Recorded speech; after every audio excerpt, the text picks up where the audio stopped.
Salam sejahtera. Nama saya Ravinesh Daren, anak lelaki Gunalil. Nombor matrik S70588. Mengambil jurusan Sejarah Muda Sains, Sains Nautika dan Pengangkutan Maritim dengan kepujian. Video ini merupakan tugasan individu subjek penghayatan etika MPU 3123.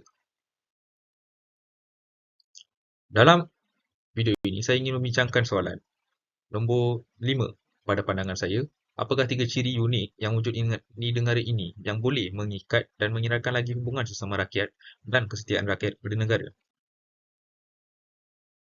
Tiga ciri unik di negara Malaysia adalah makanan Malaysia, yang kedua, pelbagai jenis perayaan keagamaan dan budaya, yang ketiga, seni dan kesenian tradisional. Yang pertama, makanan Malaysia. Seperti yang kita ketahui, kedai makanan dan warung tradisional adalah tempat di mana masyarakat dapat bersama-sama menikmati hidangan tempatan. Melalui kunjungan ke tempat ini, rakyat dapat berkongsi pengalaman makanan dan bertukar-tukar cerita, mencipta peluang untuk pembinaan hubungan sosial.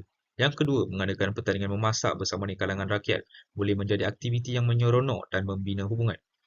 Rakyat dapat belajar memasak hidangan tradisional bersama-sama, mencipta pengalaman yang menggembirakan, memupuk nilai kerjasama dan meningkatkan rasa berkompetensi. Yang terakhir, pesta makanan tradisional. Dengan mengadakan program seperti ini yang melibatkan penyediaan dan penyajian hidangan tradisional, akan dapat memperkukuh pemahaman dan penghargaan terhadap kepelbagaian makanan di Malaysia. Yang kedua, pelbagai jenis perayaan keagamaan dan budaya. Malaysia adalah negara multi-etnik dan setiap etnik membawa kepercayaan agama yang berbeza. Perayaan keagamaan seperti Hari Raya Aidilfitri, Tahun Baru Cina dan Deepavali memberi peluang kepada rakyat Malaysia untuk berbagi kebahagiaan dan menyertai dalam sambutan-sambutan keagamaan masing-masing. Mengambil bahagian dalam perayaan ini membolehkan individu memahami dan menghargai tradisi agama yang berbeza, mencipta pengertian saling menghormati di antara komuniti yang berbangsa lain. Perayaan keagamaan dan budaya juga membuka peluang perniagaan. Industri kelas tangan, tempatan, makanan tradisional dan produk-produk berkaitan dengan perayaan menjadi lebih mendapat perhatian semasa musim perayaan. Ini boleh membina ekonomi tempatan dan memupuk semangat kerjasama dalam komuniti. Yang terakhir, pelbagai perayaan memberi alasan kepada rakyat untuk bersatu dalam aktiviti sosial seperti rumah terbuka, pertandingan tradisional dan sukacita komuniti. Melalui penyertaan dalam aktiviti-aktiviti ini, masyarakat dapat membina hubungan persahabatan dan keakrabayang melampaui sempadan etnik dan agama. Yang ketiga, seni dan kesenian tradisional. Penghargaan terhadap kesenian dan kreatif inovatif, kesenian tradisional terus berkembang melalui interpretasi dan inovasi baru.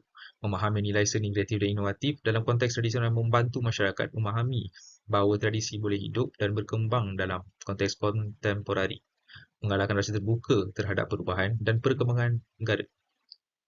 Penguatan jati diri individu dan kumpulan.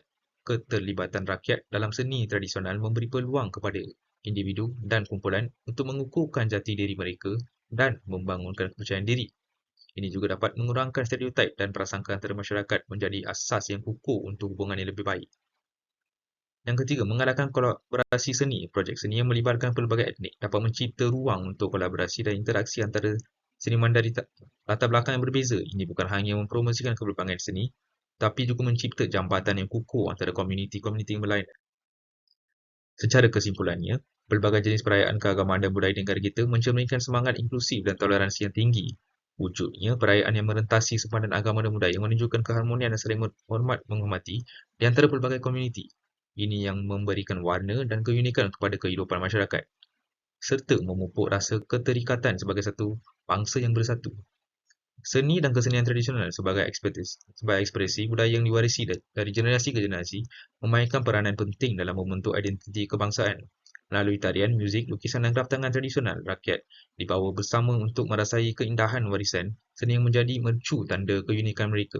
Seni tradisional menjadi bentuk visual dan auditif yang mengingatkan rakyat agar akar budaya mereka sekaligus memperkukuh rasa bangga terhadap warisan-warisan mereka. Keseluruhannya, ketiga-tiga ciri ini tidak hanya berperanan sebagai penjana kebudayaan tetapi juga sebagai perekat sosial yang mempertingkatkan keharmonian kesetiaan di kalangan rakyat.